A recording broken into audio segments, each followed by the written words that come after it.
एक बार नंद बाबा ठाकुर जी की सेवा कर रहे, इतने में ठाकुर जी बगल में आके बैठ गए। देखो कितनी सुंदर, ठाकुर जी की सेवा कर रहे हैं, ठाकुर जी बगल में बैठे हैं, नन्हे से गोपाल जी आके बैठ गए। अब नंद बाबा को तो बढ़िया लगो, लाला भी सेवा सीखेगो, बैठ जा लाला यहाँ पे। ठाकुर जी बैठ गए।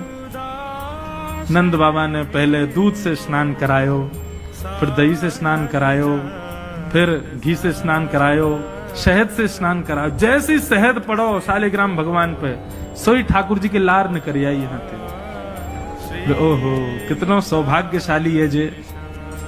मैं हूं मैया ते कहूंगा, मैया तू मोको पानी ते मत नवाए कर, वह पानी में कुछ स्वाद ही ना होवे, शहद ते नवाए कर। नहाते नहाते खाऊ लेकर हूँ बीच में, क्योंकि ठाकुर जी का स्नान भी हो जाता, पेट भी भर जाता, बीच बीच में जीव निकाल के खाऊ जाए ठाकुर जी। इसलिए ठाकुर जी का पंचामृत अभिषेक होता है। तो ठाकुर जी की तो लार न करी आई।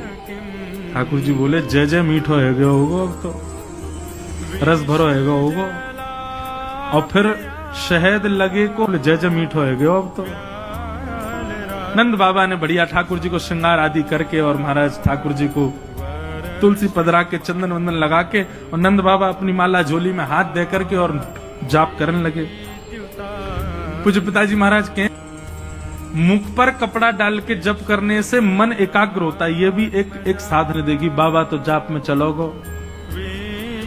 अब कहां जाएगो जय जय बच के।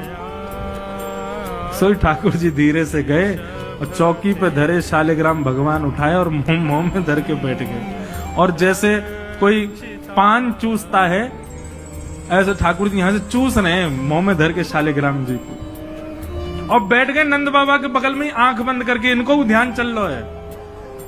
बोले अभी जय जय बाहर बाहर ते चूस रहा हूं, नेक देर में अंदर की मिठास आवेगी, शहद भीतर तक चलोगो, निकर नहीं रहो, और जोर जोर से चूस रहे हैं। इतने में बाबा की माला पूरी है। जैसे ही बाबा की माला